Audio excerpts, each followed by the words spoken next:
week's FA Cup fifth round picks edition of the Premier League Gambling Podcast on the Sports Gambling Podcast Network is brought to you by Underdog Fantasy. Sign up with a promo code PLGP to get a 50% deposit bonus up to $1,000. We're also brought to you by Edge Boost. Earn up to $750 per month on your sports gambling transactions. Go to edgeboost.bet, promo code SGPN. And we're brought to you by Rhythm, the leader in data-driven picks and props. Rhythm is giving away a $250 future and throwing a March Madness party. Go to sportsgamblingpodcast.com/party for details.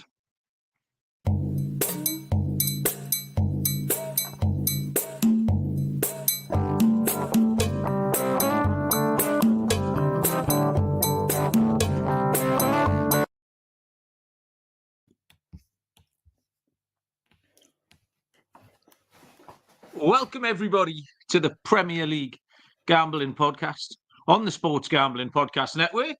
My name is Malcolm Bamford, coming to you from Newcastle upon Tyne in the northeast of England. Today is Thursday, February the 27th. We are here to look back on a midweek slate of Premier League action, which finished about 15 minutes ago. And this weekend, we've got the FA Cup fifth round. All 8 games are going to be covered here. Joining me, filling his face with almonds, I believe. This health benefits there, Barry? Oh, yes, all good fats and all that. Bit of protein. I've had to put the almonds all the way up there, out of reach. Otherwise, I would have just got through the full bag during this next hour. Fair enough. Not worse things you could be scranning, but I had 2 on Tuesday. Might have been after we'd done the show the other night. I had 2 giant Belgian buns, ice and glacier cherries, the lot.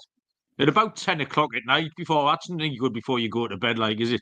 But and I've just noticed there's icing all over the sofa as well. At least that's what it looks like. I didn't tell you last week about a little food story before we move on. Oh, go on then. I went out for a meal, didn't I? When I was up in Newcastle, went out for a nice lunch, 6-course tasting menu. I had the wine pairing, as you do, 1 o'clock on a Friday afternoon. So, yeah, before the first course comes out, so we've got a menu there, and the first course was just a little, an amuse-bouche, as they call it, you know. So there was no wine pairing with that. The first wine pairing was going to come with the first of the starters, which was the salmon on the menu. So he comes out and he brings out this bottle of Beaujolais, and he describes it and tells us why it'll pair beautifully with the salmon. You know, nice and delicate, won't overpower the fish, but it'll really cut through the sort of citrus flavours in there. So, you know, all good. Pours the Beaujolais, have a little taste of that before the food comes over. What food do you think arrived at the table?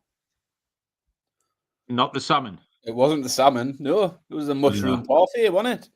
Oh, you're joking, aren't you? Mushroom parfait pairs with a Pinot Noir, as I'm sure you would know. Absolutely. So clearly the kitchen had got it wrong. He knew what was going to come out first. He knew what wine we should go with it, and the kitchen sent out the wrong thing. So he just didn't acknowledge it. Like, I don't know if he thought, well, we can blag this, having just told there must have been at least 4 tables who were doing the wine pairing, and he just described how well it would go with the salmon. And yeah, he just tried to until somebody over there said, yeah, you told us this would go with the salmon. He went, yes, there has been a bit of a mix-up, but don't worry. The 2 wines on the first pairing are very similar. They're both very light-bodied, and it will pair beautifully with it. And he just tried to blag his way out of it. And I thought all he had to do was just say, sorry, they brought the wrong course. Here's your wine that goes with your mushrooms. Just stick your Beaujolais down to the side there for 5 minutes. But I made a bit of a mess. I just thought that just makes a little bit of a mockery of the whole wine pairing thing, doesn't it? Having just explained why it would go perfect with me salmon, he then told us it didn't really matter what went with the salmon. You can have what you want. Pinot Noir is just fine. What a fucking chancer, Barry. If anyone tried to pair a bloody Beaujolais with a mushroom parfait in front of me, I would have smashed the place right up, Barry. Shambles, like. No court in the land would have convicted me. Talking about pairings, I don't know if I've told you this, Barry. This might be the most Geordie thing ever. Harry, who comes out to work with me, we were sitting before a job last Christmas, and Harry, we had a gin and tonic because we had half an hour to spare, so we had a little gin and tonic. And Harry uses snus, those little tobacco pouches you put under your lip. And he said, without any sense of irony, this gin and tonic pairs really well with the flavour of snus that he had. And he was just really impressed with it. And I just thought that was great. Yeah, so posh and common as muck all at the same time. The chat is live and kicking. I'm going to go from the bottom up here just to be controversial. Ian Lights Out's joined us. Ian, how you doing? The Backus family are here. Callum and Lee are getting stuck into each other and us at the same time. Jurgen Klopp, Jurgen, welcome. Michael Roberts, the Gauchos here. Chelsea, Harry, welcome along. I think that's everyone so far. So if you are kicking about, by all means, say hello. An absolute shite week for me, Barry. Totally encapsulated by that West Ham game tonight. For the second time this week, if you remember my statement, fell apart on a team scoring twice in the first half and then couldn't add a third when I had them to score over 2.5 goals. West Ham tonight, the price was 5-2. I gave it out the show as 2-1. I actually got 5-2 when I bet it tonight. And West Ham scored twice in the first half and then just couldn't add on. Jared Bowen did score. He was my scorer this week, so it got me a little bit out the shit. But apart from that, I was miles away. And really, what seemed like a straightforward kind of week of results. Liverpool, there was no big shocks. Liverpool won very comfortably, as we knew they were. They were my lock on the handicap. Arsenal, Forest, low scoring, wasn't a surprise. The bottom three all got humped, wasn't a surprise. It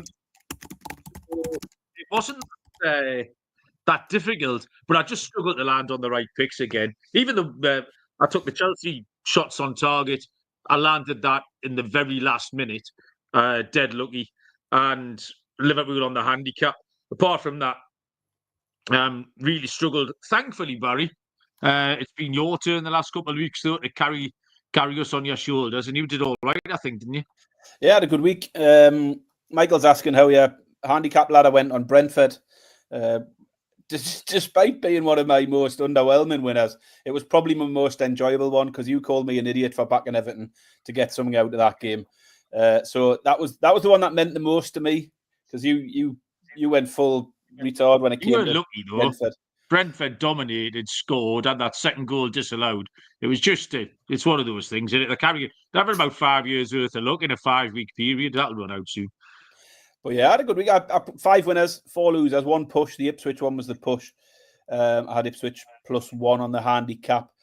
So yeah, the Everton double chance, Forest double chance. I fancy both of them to get something as underdogs in those games.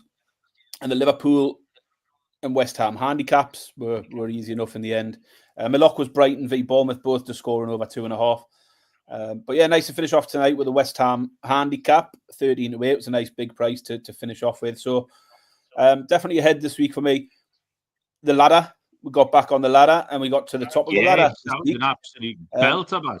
The ladder was the Wolves shots. We started at over 11.5 Wolves shots and we went up to over 16.5 Wolves shots. 11-2 was the top of the ladder, plus 550. So a decent price. Wolves got 18 shots in the end, so hit comfortably. Could have went one more step. Probably got an 8-1 winner or something if we had have done. But yeah, nice to get back up the ladder. So that was a bonus as well. So yeah, good week for me. Say nothing massively surprising in many of the results, really. Just I landed on a few more than you. Sometimes it works that way. Yeah, absolutely. Completely agree with you. I mean, that 690-1 5-timer I put out was unlucky. Non-hit, none out of 5. But they were all really unlucky. I mean, I thought Bournemouth were unfortunate. I would have backed them again. I mean, they were at 1-1 after 70 minutes. And we're on top. They were the better team, missed chance after chance after chance. And then Bournemouth score. Forest didn't try and win. There was a couple of teams who made some business decisions this week, which I wasn't expecting. One of them being Newcastle. Not that it would have made any difference to the outcome. The other one was Spurs. Spurs absolutely made some business decisions to not try against Manchester City and with one eye on the cup match last week. And then Ipswich. I mean, Ipswich won't get a better chance to go and win at Old Trafford. If they can't win having been gifted 2 goals, having been gifted the lead, and playing the entire second half against 10 men, and still getting beat. We did get the Ipswich first goal. A lot of people were on that, actually, around about 9-4 plus 225. And I got them, I froze them in my yakker. I was well excited. At that point, after 3 minutes, I thought I was going to win a small fortune. And then everybody else started getting beat. So my freeze was the only one that landed out of that.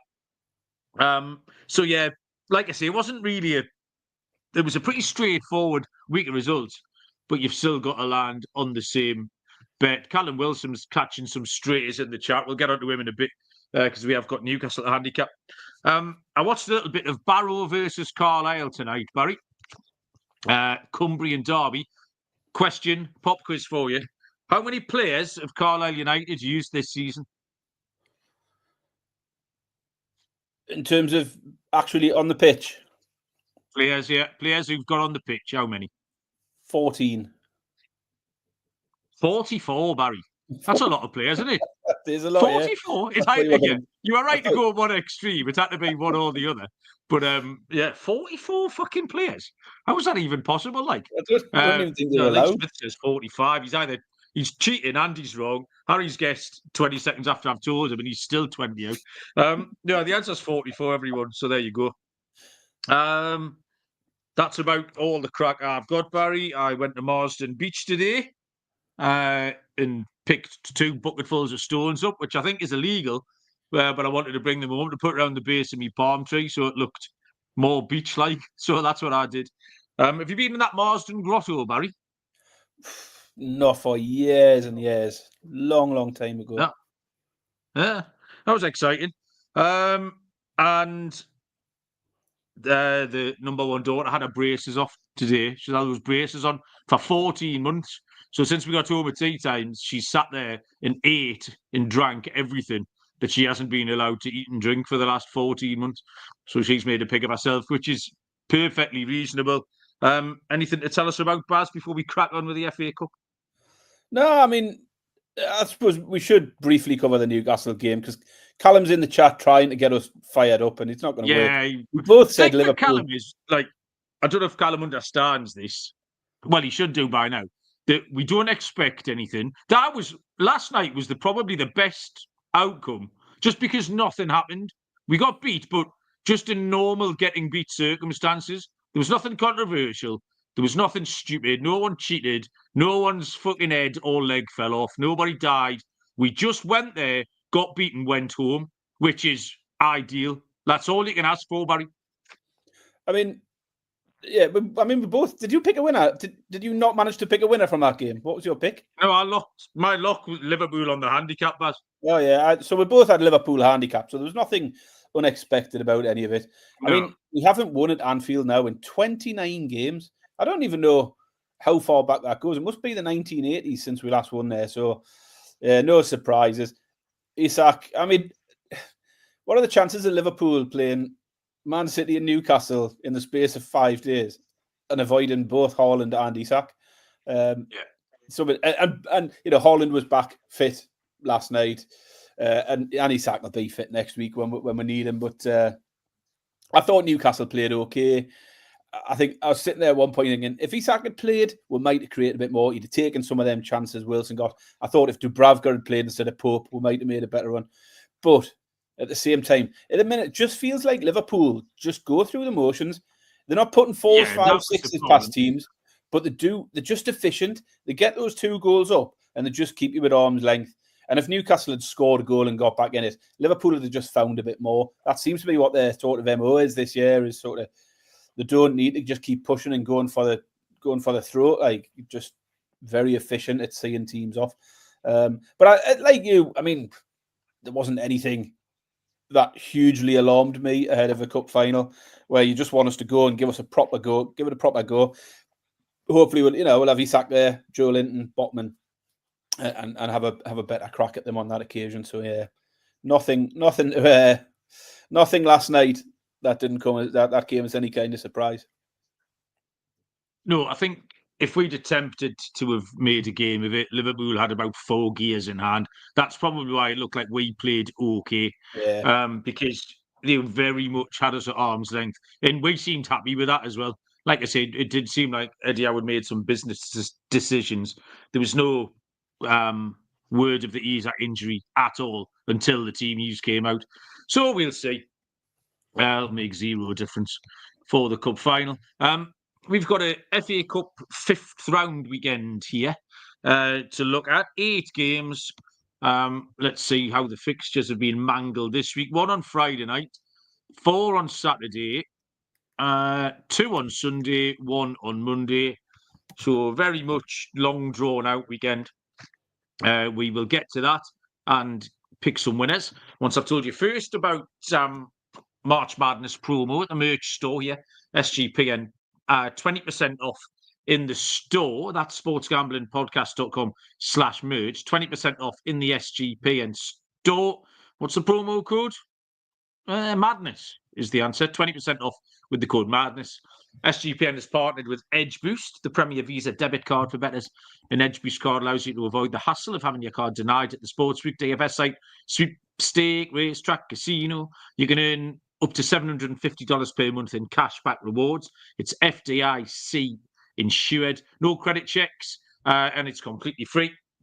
Edgeboost.bet, promo code SGPN. That's edgeboost.bet, promo code SGPN. And mybookie.ag, all the sports available, the live dealer casino, crypto with really fast payouts. Head to mybookie.ag, promo code SGPN for a 100% deposit match up to $1,000. That's mybookie.ag, promo code SGPN. Right, okay. We start this FA Cup slate on Friday evening, 8 p.m. kickoff, which is 3 p.m. Eastern time. I've got a new jotter tonight, Barry. Again, I filled up another jotter. This jotter, right? It's got one side lined, and then the other side's blank. I don't know what the point of that is, Barry. What am I meant to do with that? Draw pictures. Well, yeah. Maybe it's for That is what I'll do. I'll just draw cocks on it. You know, I will. Like that, anyone, more 95% of people would just end up with loads of cocks in this, and it appears to be a waste of paper, Barry. So I'll be writing a strongly worded letter to the manufacturers of this. Aston Villa are 1-5, minus 500. The draw is 5-1. Cardiff City are 16-1.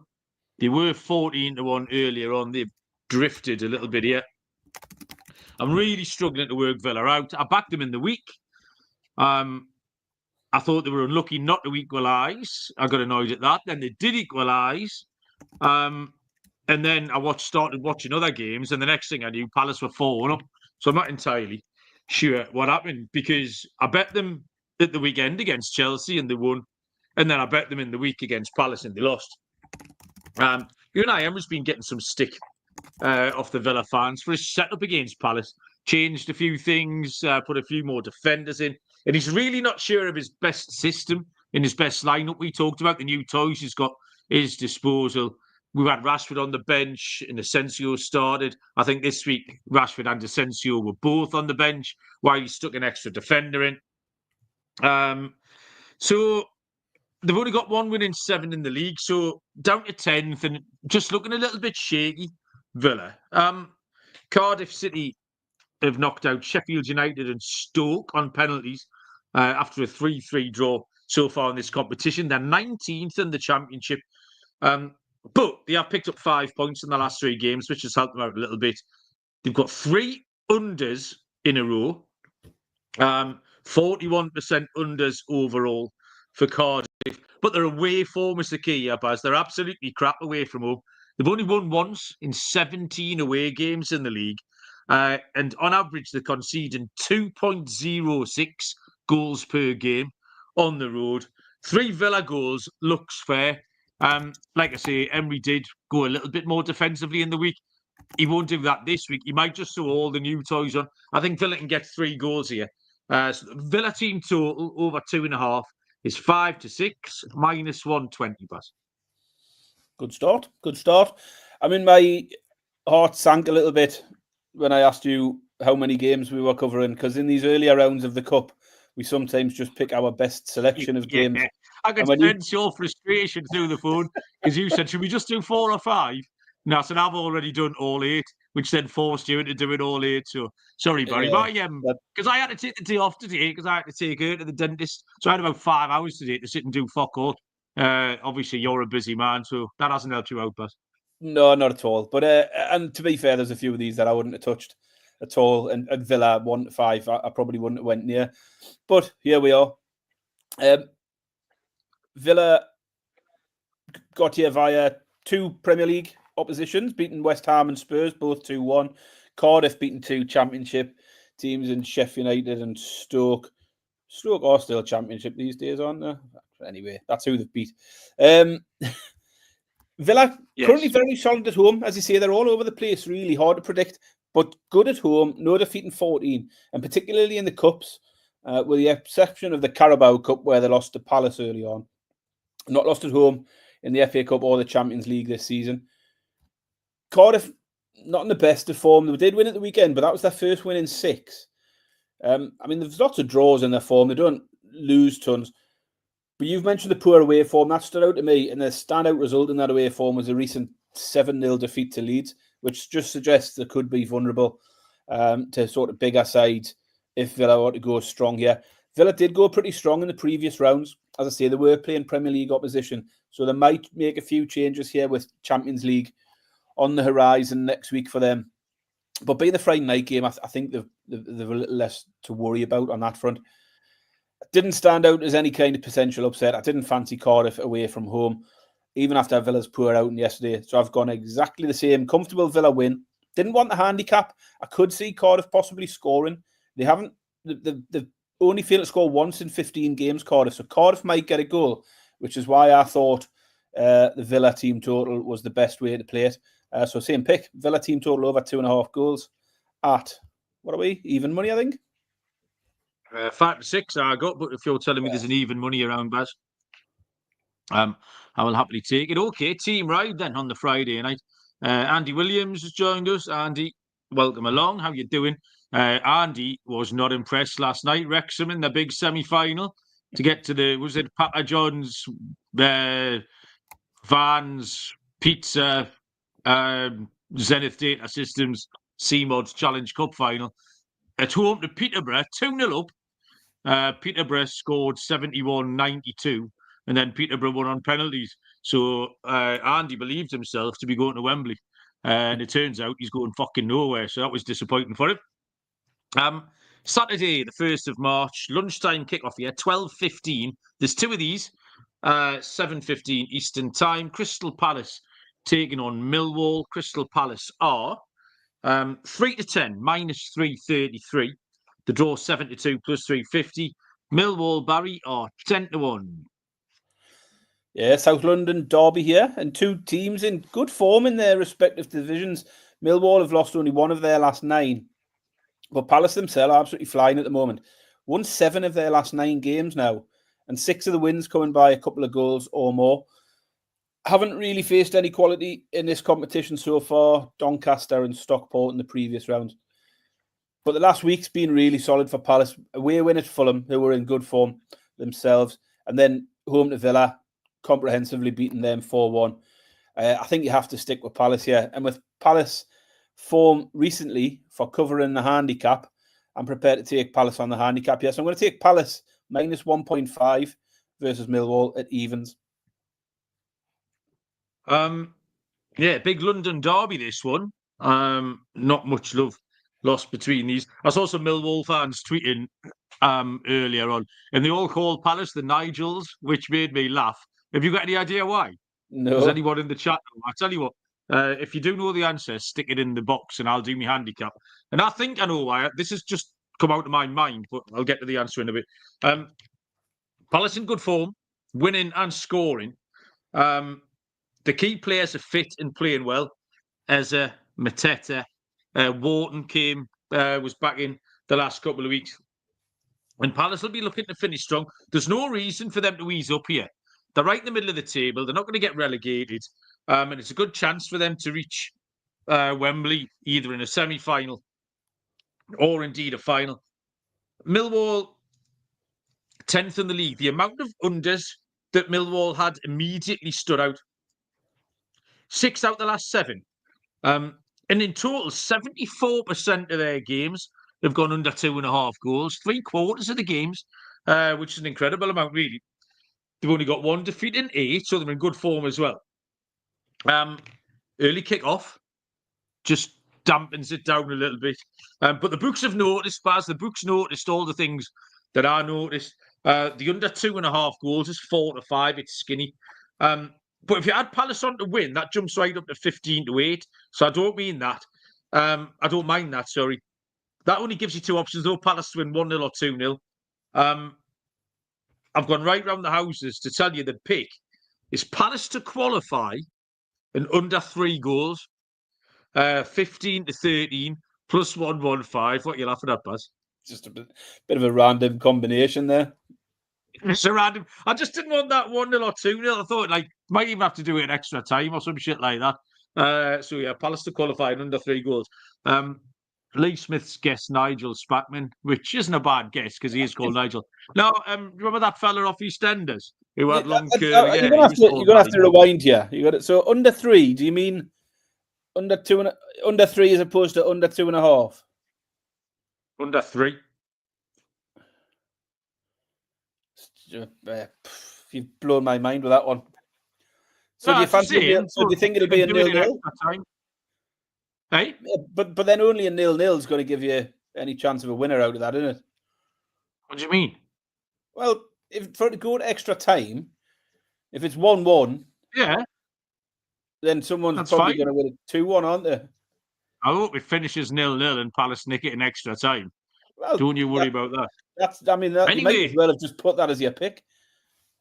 What? 0-0? I was telling you about Nigel. Stop interrupting us. You know, Nigel off EastEnders with the curly hair, the curly mullet. He always used to wear a grey jacket. Do you know what I'm on about? Yeah. Yeah, well, he was a Crystal Palace fan in EastEnders for years. And since then, loads of people, including all the Millwall fans, call them the Nigels. You never put any messages up on screen. And now you're just touting Joe, getting stuck in it. I'm not even sure I said hello to Joe tonight. Joe, welcome along. I'm glad you've turned up. Get on Barry's side. Right, this is the game we've all been waiting for. 12:15 kickoff between Preston North End and Burnley. Big Lancashire derby here. We've got Burnley going to take on the bigger and more illustrious neighbours. Preston North End are 5-2 plus 250. The draw 16-5 plus 320. And Burnley are 11-10 plus 110. 15th against 3rd here in the league. Preston are doing okay. Only 2 defeats in 9. Loads of draws for Preston. 15 from 34 games there in the league. Burnley are an absolute anomaly for the ages. We've talked about them probably too much. Bear in mind, this is a Premier League show. Burnley have had loads of mentions recently. They've won 18 games. They've drawn 14 and lost 2. They've had 11 0-0 draws. 79% of their games have finished under 2.5. The teams have faced each other twice in the league this season. Both games finished 0-0. Under 2.5 is a wild old price here. It's 11-25, minus 227. I can't not side with the unders, Barry, but I found a little safety net here. I'm going to go with under 2. So we're taking the push at 2 on the Asians. Under 2 is 17-20, minus 118. You tried to give me some grief for taking options that had a push in last night privately. Well, I got a push with Ipswich, and here we go. Here we go. He's throwing them in with every bet. I've gone the other way. I think, obviously, it's a first round company. We've got some good comparable form here with both in the Championship. Burnley sitting 3rd, as you say, Preston 15th.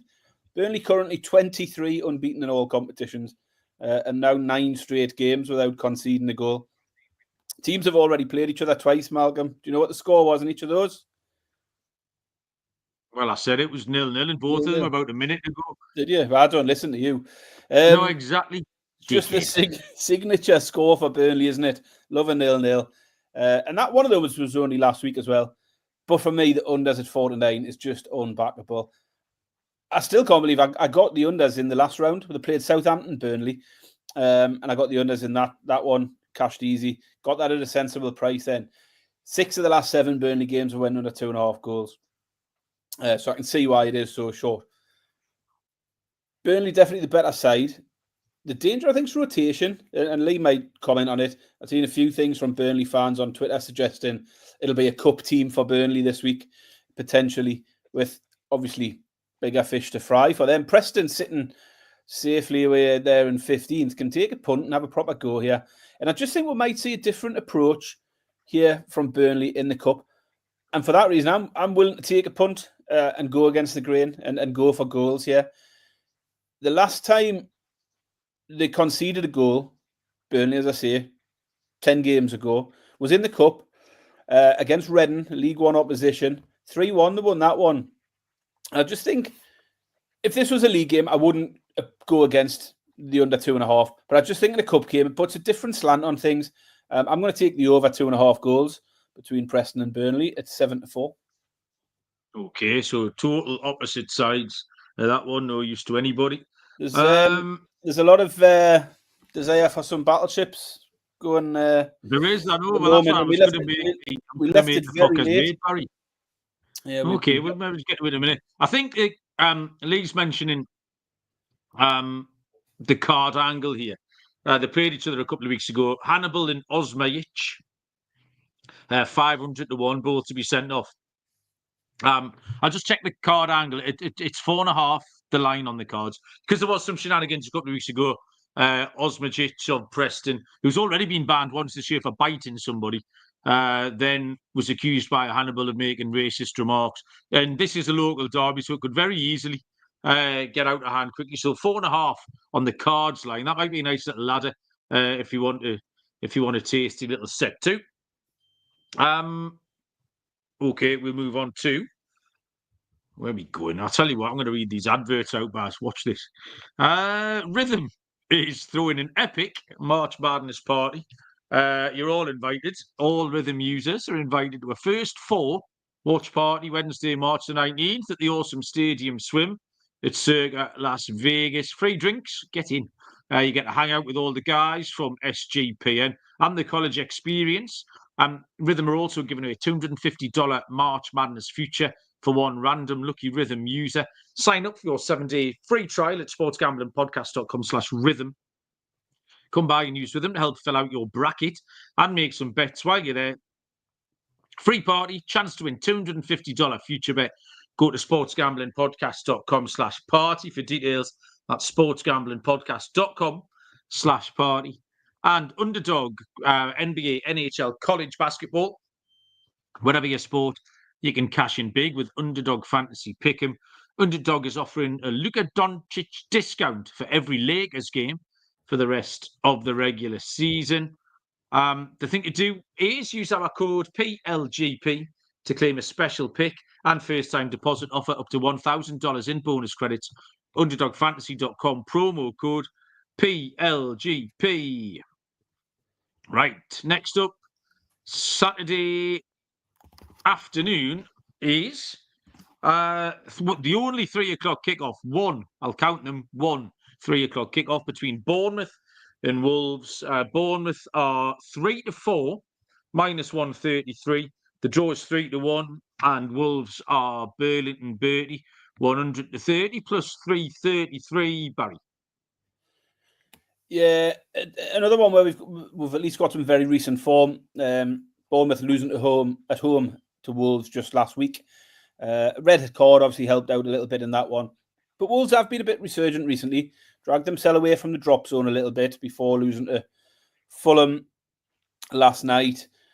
And Bournemouth's solid run has come to a bit of a halt. Back-to-back defeats for them, Wolves and Brighton. It'd be interesting to see if Bournemouth can get back to where they were before, or if this might start to be a bit of a slide for them back to possibly where we expected them to be. Really not sure. I think I found this one a tough one for that reason, just because Wolves have looked a bit better. Bournemouth have just gone off the boil a little bit. I found it tough to take a side. I mean, Bournemouth were up against it last time. Zabani was sent off after 30 minutes, so Wolves shutting them out there, I wouldn't read too much into that. So I definitely expect a better showing from Bournemouth. But Wolves have been better as well. Only Arsenal have stopped Wolves from scoring recently. So I like the goals here. Both teams to score is a little too short, so happy to tag on the over 2.5. I think both will play their part here. Bournemouth v Wolves, both teams to score in over 2.5 goals at even money. It's tricky because both teams have got other priorities. Wolves aren't entirely out the shit. That was a bad result for them this week, home defeat against Fulham, and Bournemouth still looking up. 2 defeats in a row, but I thought they played well against Brighton, and then they were stymied by the red card last week against Wolves. Like I say, that was a poor result. And for Wolves, it was a bit of a reminder of their limitations. They're still not very good. And I want to be on the Bournemouth side. Bournemouth are considerably better. I think, like I say, the Liverpool game, I thought they were unlucky. The Wolves game last week and put a line through, and they did nothing wrong. I thought they played well against Brighton in the week. They're big enough to bet here, 3-4, -133. I'll take Bournemouth on the outright, but keep it nice and simple. I tried to respond to Lee's comment about me killing you with the Slug Pro 3000, but YouTube rejected my comment. Apparently, you're not allowed to talk about killing a man live on YouTube. So there you go. I've been censored, Barry, by the YouTube. Tea time on Saturdays, 5:45 local time, 12:45 Eastern. Manchester City take on Plymouth Argyle. Man City 1-7, -700, 10-1 the draw, 28-1 if you fancy Plymouth to follow up their win against Liverpool in the last round. Manchester City are still slightly underwhelming. They won last night. They beat Tottenham. They beat them 1-0, which was skinny, especially Tottenham made a whole load of changes. So I don't really know what to make of that. They struggled past Orient in the last round. They were 1-0 down at half-time, scored a couple of goals in the second half to sneak past Orient. They will make changes again, Manchester City. Plymouth, obviously, great win against Liverpool. Below full strength Liverpool, it has to be said. And they are doing better in the league, Plymouth, lately. They've got 1 defeat in 5. They showed the ability, I thought, to sort of hang quite tough against Liverpool last time out. And it might just take City a bit of time to break them down. This pick fits in with... Barry's going the other way, yeah. The pick fits in with how Plymouth fared against Liverpool, also fits in with how Manchester City fared against Orient. So a similar thing. And it's first half goals, Baz. I've got under 1.5 first half goals. And that's plus money. 21-20 plus 105. I think, judging by the fact your little shoulders are going up and down, Barry, you've got completely the opposite way. That's unbelievable, because how often do either of us take a first half goals pick? Yeah, that is quite good. Absolutely ridiculous. And to be fair, it doesn't. I'm not going to sit here and pan your selection or anything like that, like you would if it was the other way around. But that's true. It's a horrible game. It's a horrible game because you have got City at such a ridiculous price. Obviously, Plymouth the big shock last time. Generally in decent form at the moment, as you say. They've lost just once in the last 6, getting themselves with a chance of getting out the drop zone. I mean, it was a lovely story last time out. They get a nice draw this time, but it seems unlikely they'll go any further. That said, you know, most people get a goal against City. Did make very hard work of it against Leyton Orient. And the first thought was, if you fancy Man City and you're looking on handicaps, you've got to take them to win by 4. And if they do concede, that becomes a bit of a challenge. So I didn't want to touch the handicap. I did consider the both teams to score, but the thing that put me a little doubt there was the couple of clean sheets lately against Newcastle and Spurs. That's put me off. They were quite weakened against Orient. You said they'll make changes again. I'm sure they will, but I think they'll probably be stronger, given that they haven't got the Champions League to worry about next week. So I think they'll probably see a much stronger lineup than we did in the previous round, and certainly too strong for Plymouth. They may well concede, but that can help me. I've taken goals, Malcolm, and I've gone first half goals because it was the only way I could find a decent price on goals. Yeah, And as I say, Plymouth could very well contribute, but Man City could just as easily get up 2 in the first half. So, yeah, no help to anyone. I've gone over 1.5 first half goals at 4-5. Oh, well, choose your favourite, everybody. Or you can always pick your favourite. Right, okay, Barry. We've teased them long enough. I've had a team of experts, Barry, on my pick today. A large team of experts have spent several man hours and woman hours establishing my pick. So, I mean, without further we ado, might need to call in an adjudicator. I don't know if outside interference is allowed, is it? It's a bit controversial, like. Oh, fuck off. Why? Who says? At the end of the day, I'm picking one thing, aren't I? It's a 1v1 game. I mean, you're now getting professional coaching in and that, it just seems a little bit desperate, if I'm honest with you. I go on with it. I've planned out my next 3 moves. In the next 3 episodes, at least, okay. I will kill you. I will destroy you within 3 episodes. That's my bold prediction here. The pick here is E9. E9 is a miss, Barry. So I'll put that away. And this team of experts, Barry, that have spent several hours this afternoon, have gone for... I can't find it now. Where is it? Is it up there? Is it that one? You've got to help me. Hang on. Did you put a cross in that before? That one. Oh, yeah, okay. Sorry, we found it. G9, Barry. G9. Oh, it's a miss. Your fault, idiot. Fuck's sake. What G9? Miss. Shit off. Right, more to come next time from Battleships. We'll move on to a Sunday lunchtime, 1:45 kickoff. What sort of time that is? Between Newcastle United and Brighton and Hove Albion, a game I will be going to. Newcastle United are 11-10 plus 110. The draw 13-5 plus 260. Brighton 23-10 plus 230. Baz. Yeah, I mean, part of my lack of enthusiasm for this FA Cup round of games probably stems from my lack of enthusiasm for this one, to be honest. When we got through the last round, and then you see Liverpool have gone out, Arsenal have gone out, Spurs have gone out, start to think there's a chance here, and then you get a home draw against Brighton. I'm thinking that looks all right. But then suddenly the last few weeks has just put a lot of doubt in my mind about Newcastle and obviously Brighton. Getting back to a little bit of form recently doesn't help. So I have got doubts. It seems very unlikely Isak's going to play. Very likely we will see quite a few changes. That second string side did get us past Birmingham in the last round, but we didn't have it easy against Birmingham. And Brighton come here in good form with 4 wins in a row now. Newcastle also haven't done very well against Brighton lately. They've got no win in the last 3. Brighton have got 2 wins in a draw in the last 3 head-to-heads. I just think it's a bad time for Newcastle to be facing Brighton, who are in good form, and that definitely feels the potential that there's one eye on the final already for Newcastle, with sort of what we've seen with Isak last night. I feel without that on the horizon, Isak probably would have started last night. And I think we'll probably make more changes than Brighton here. Play like we did against Birmingham, or with a similar strength lineup as we did against Birmingham. And I think we're vulnerable here. I'm going to go take Brighton to qualify at 5-4.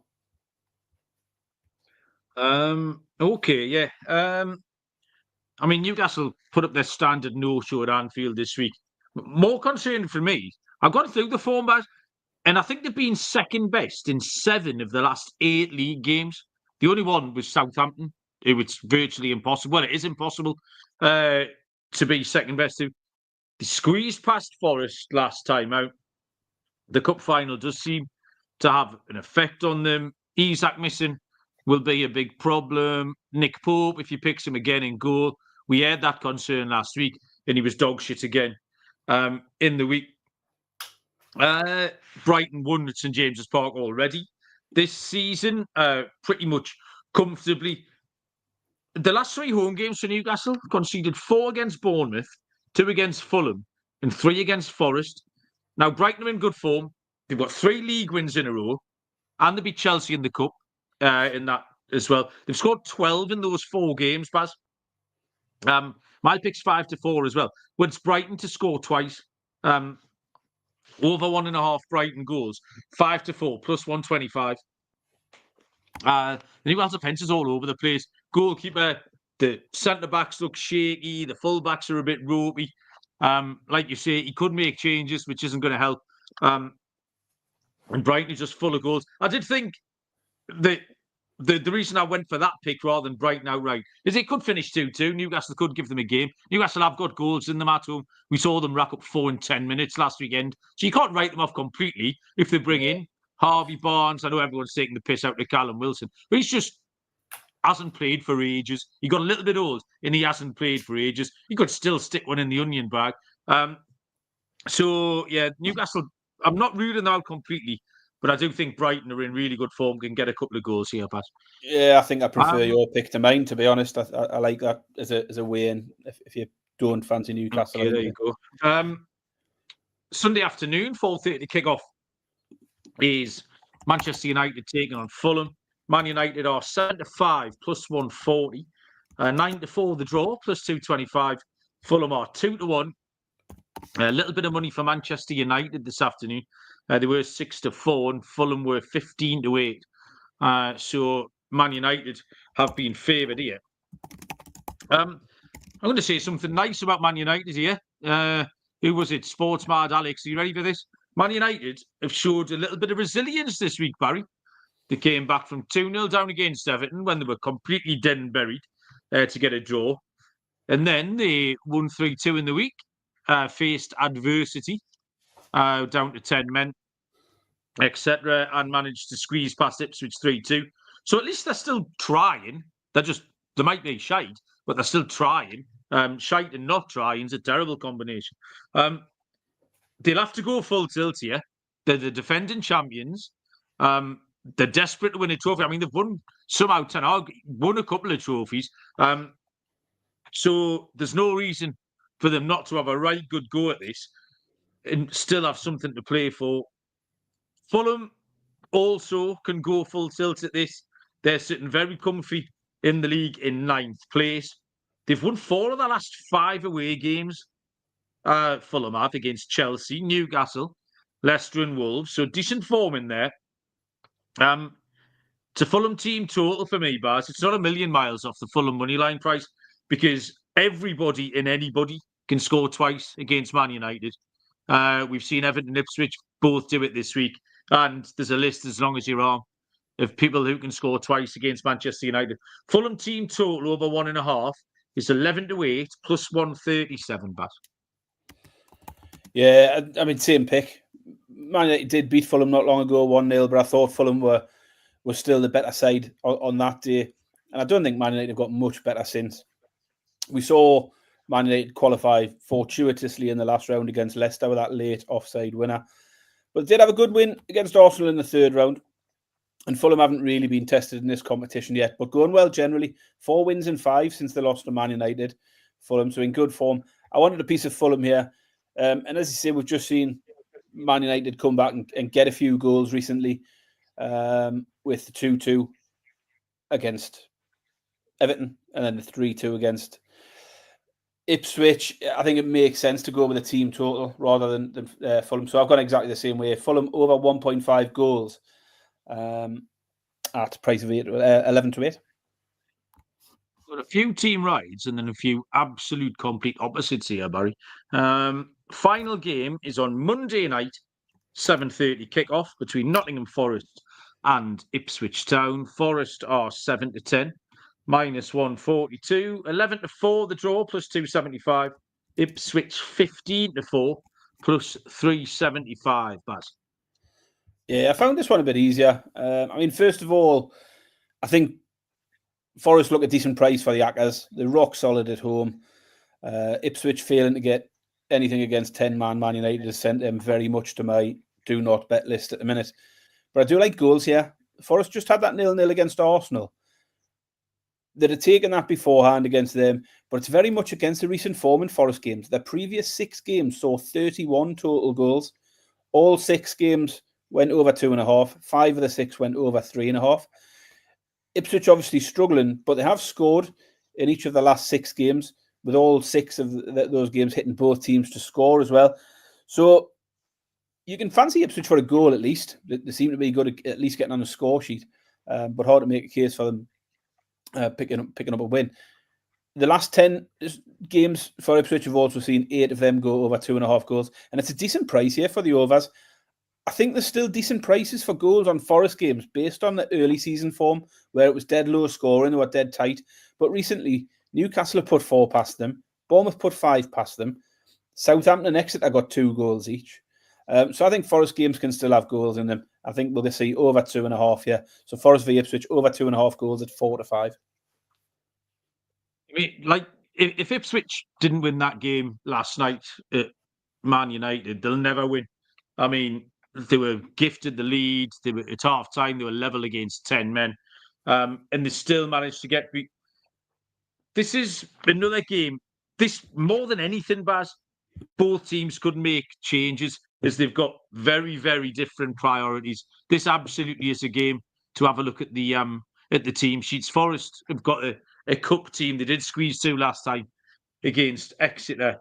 But I think Forest winning is by far the most likely outcome. Even if they both take 25% off either side for a few changes, and the Forest win just stands out. And a little bit like Bournemouth earlier on, they're just about backable.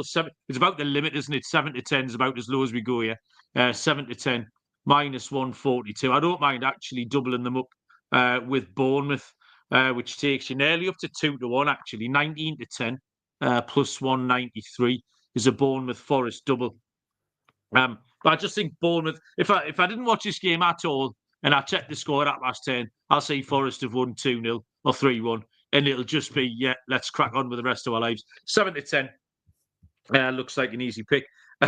Courtney and Patrick, they love the fade in Man United to the opposition to score first. It was them who threw out Ipswich to score first the other night, and Fulham to score first here. I think I saw tonight, have they conceded first 14 or 15 times, Manchester United? And yet you can still get plus money, Malcolm. 6 to 5. Yeah, Fulham to score first. What price, sorry? 6 to 5, plus 120. 6 to 5. That's fucking skinny, innit? It's a winner, like it's a nice price winner, but there you go. That's it, Baz. 8 games in the hutch.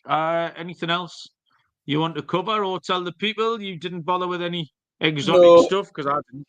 No exotics this week. We'll get back to that next week. Well, we've got next week Champions League's back, isn't it? Champions League's back, yes. We'll fire into that at the weekend. But no, otherwise, all good for me. Lee's done the exotic stuff for us, Baz, so we didn't have to. Both teams to score in every game, apart from Villa and Palace. So what's happening there? Six both teams to score. This fucking blank page Jota thing's doing my head in because I keep going back 1 and I have to go back 2, Barry. It's a terrible system. So take out the first 2 games. So the other 6, he's got BTTS in those other 6 games. 34 to 1. That's this week's exotic, courtesy of Lee. What year are you going to go digital? Probably not. Why? I'm just wondering, if you'll ever go digital on this. No, I don't think so. I find it unlikely. Someone was saying that it looked like we'd stopped using the AI to do the show description, but I did use the AI today. But it just added a load of mental shit, and I had to copy, cut, and paste it all, cut it all out. So that's why the show the first paragraph was acceptable, and then the rest was absolute muck. And I couldn't be asked. I'd had an argument with the AI about the baseball because I set up a load of streams today. I had an argument with it, and it kept saying, "Oh yeah, you're right." I was like, "Well, what's the point of you then? I mean, I can get it wrong by myself." So we'd fallen out once, and I couldn't be asked falling out with it again. So I cut it all out, which is why the show description's about 26 words long, not the standard 200. But yeah, I'm very much analog, Barry. Kramer always points out when we have these little office hours and training things, he says the problem lies between the chair and the keyboard. And even about the first 5 times he said that, I didn't realise he meant me. I thought I was looking for like a bit of kit. Like, what's between the chair and the keyboard that's making this go wrong? And then I realised that it was me, as everyone was laughing it up, that sort of shit. So there you go. I'll stick to my pen and paper, Baz. I like to keep these jotters. When I die, I think we should have a target. If we get to like X amount of reviews or a certain amount of likes on a stream or something, then you have to go digital for an episode or something like that. What would that entail? I don't know. Just like typing things instead of writing. No, I use Microsoft OneNote, and I have different chapters. So I've got every page of notes at a click of a button. I can bring up every episode we've ever done, and all my notes are there. Yeah, they're all in this cupboard. Screenshots and everything. You, Barry. That's your problem. Have a look. There's your Microsoft one, son. I know, but you've got no bookmarks or anything, have you? Like, if I say it to you, can you remember what you picked on week 7 of last year's Premier League? You wouldn't have a clue. You'd have to rifle through 7 different jotters, and I would just quickly scroll to my bookmarks and just bring it up, and I'd be in, no bother. Oh, sounds a bit Thatcher's written that for me, Baz. Right, like you say, Champions League next week. I'm out the match on Sunday, so we probably won't do Sunday night because I might have a couple of scoops. So we'll probably do Monday for the Champions League. Good luck, everybody, with your picks. Thanks for listening and joining in, etc. Like, rate, review. I don't think anyone's left us a Apple review for donkeys, so go and do that. And until Monday night, we will see you all down the road. Cheers.